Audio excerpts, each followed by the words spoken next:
ក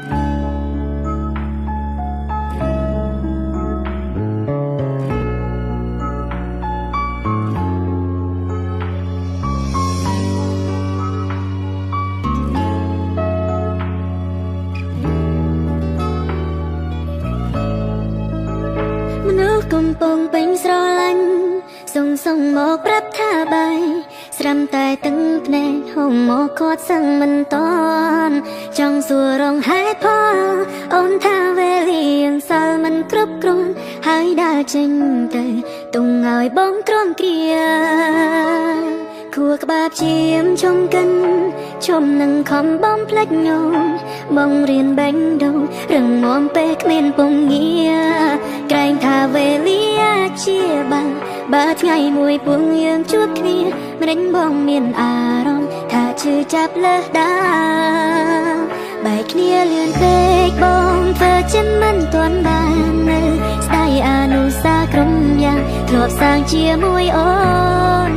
ទីអូនចាំទៅបងមកដល់ហើយឯណាមិនឃើញស្ងួនបងយំនឹងអូ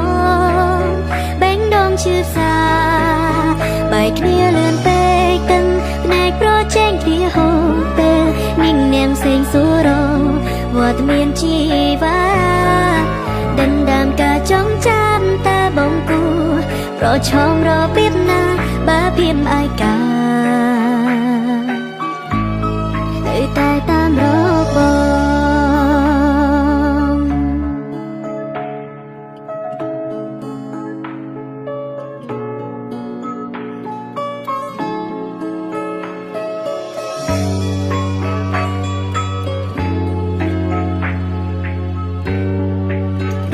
ខួរក្បាលព្យាមជុំកិន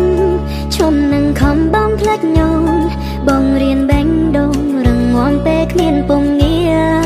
ក្រែងថាវេលាជាបើថ្ងៃមួយពួកយើងជួបគ្នាម្ដេចបងមានអារម្មណ៍ថាឈឺចាប់លើដាបែកគ្នាលឿនពេកបងធ្វើចិនមិនទាន់បាននៅស្ដាយអនុសាក្រុមយ៉ាងធ្លាប់សាងជាមួយអូនទីអូនចាំទៅបងមកដល់ហើយឯណាមិនឃើញស្ងួនមកយំនឹងអូនបេងដងឈឺសាបែកគ្នាលឿនពេកទាំងផ្នែកប្រជែងគ្នាហូរពេលញញនាមផ្សេងសួរវត្តមានជីវ៉ាដណ្ដើមការចងចាំតែបងគួរប្រឈមរប